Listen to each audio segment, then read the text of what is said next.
Bismillahirrahmanirrahim. Assalamualaikum warahmatullahi wabarakatuh. Bagaimana kabarnya Bapak Ibu guru hebat? Semoga dalam keadaan sehat walafiat dan selalu bersemangat. Amin ya rabbal alamin. Bapak Ibu guru hebat, perkenalkan nama saya Elivia Rodesta Widianti, guru UPT SDN 149 Gresik.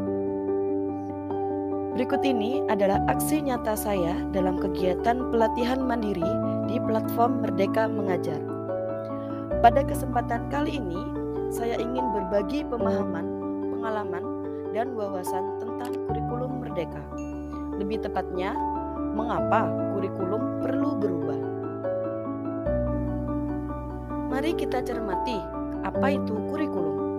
Berdasarkan Undang-Undang Nomor 20 Tahun 2003 tentang Sistem Pendidikan Nasional, kurikulum adalah seperangkat rencana dan pengaturan mengenai tujuan, isi, dan bahan pelajaran, serta cara yang digunakan sebagai pedoman penyelenggaraan kegiatan pembelajaran untuk mencapai tujuan pendidikan tertentu.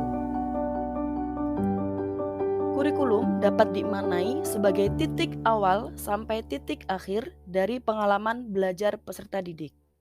Kurikulum bersifat kompleks dan multidimensi. Kurikulum juga dapat diibaratkan sebagai jantung pendidikan.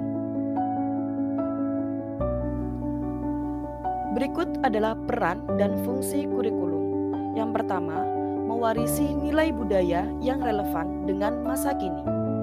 Yang kedua, mengembangkan sesuatu yang dibutuhkan saat ini dan masa yang akan datang.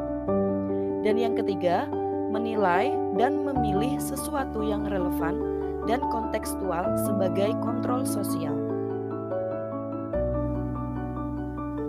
Kurikulum yang baik adalah kurikulum yang sesuai dengan zamannya. Kurikulum terus berkembang atau diadaptasi sesuai dengan konteks dan karakteristik peserta didik, demi membangun kompetensi sesuai dengan kebutuhan di masa kini dan di masa yang akan datang. Saat ini, berbagai isu baru menuntut satuan pendidikan menyiapkan kurikulum yang membantu peserta didik untuk menghadapi dunianya yang penuh dengan tantangan.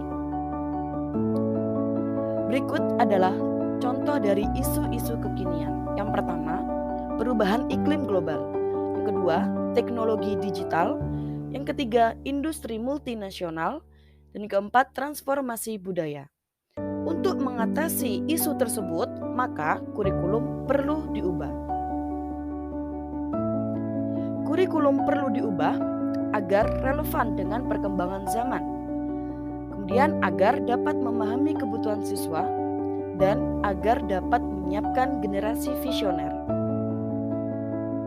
Mari kita simak bersama kata-kata dari Bapak Pendidikan Nasional, Ki Hajar Dewantara. Maksud pendidikan adalah menuntun segala kekuatan kodrat yang ada pada anak-anak agar mereka dapat mencapai keselamatan dan kebahagiaan yang setinggi-tingginya, baik sebagai manusia maupun anggota masyarakat. Sehingga, sebagai guru, kita sebagai pemilik dan pengembang kurikulum di satuan pendidikan harus terus beradaptasi dalam mengembangkan kurikulum sesuai dengan karakteristik peserta didik dan kebutuhan di setiap satuan pendidikan. Latar belakang dan kemampuan murid merupakan tolak ukur adaptasi kurikulum operasional satuan pendidikan, guna memastikan setiap saatnya peserta didik akan berkembang sesuai dengan zamannya. Berikut adalah dasar kerangka kurikulum, yaitu yang pertama, tujuan pendidikan nasional. Yang kedua, profil belajar Pancasila. Yang ketiga, struktur kurikulum. Yang keempat, prinsip pembelajaran dan asesmen. Dan yang kelima, capaian pembelajaran. Ada pepatah yang mengatakan, "It takes a village to raise a child," yang berarti dibutuhkan satu desa untuk membesarkan seorang anak. Maka, peran dari 3 pilar pendidikan dalam mewujudkan kurikulum yang berpihak pada peserta didik sangat dibutuhkan. Tiga pilar pendidikan tersebut adalah orang tua, masyarakat, dan sekolah. Saat merancang kurikulum, harus merujuk pada hal yang utama, yakni kebutuhan, pendapat, pengalaman, hasil belajar, dan kepentingan siswa. Mari menyambut perubahan kurikulum dengan berkolaborasi bersama demi mencetak generasi penerus masa depan yang gemilang. Mari bersukacita menjadi bagian dari perubahan ke arah yang lebih baik. Tetap semangat Bapak Ibu guru hebat. Sekian, wassalamualaikum warahmatullahi wabarakatuh.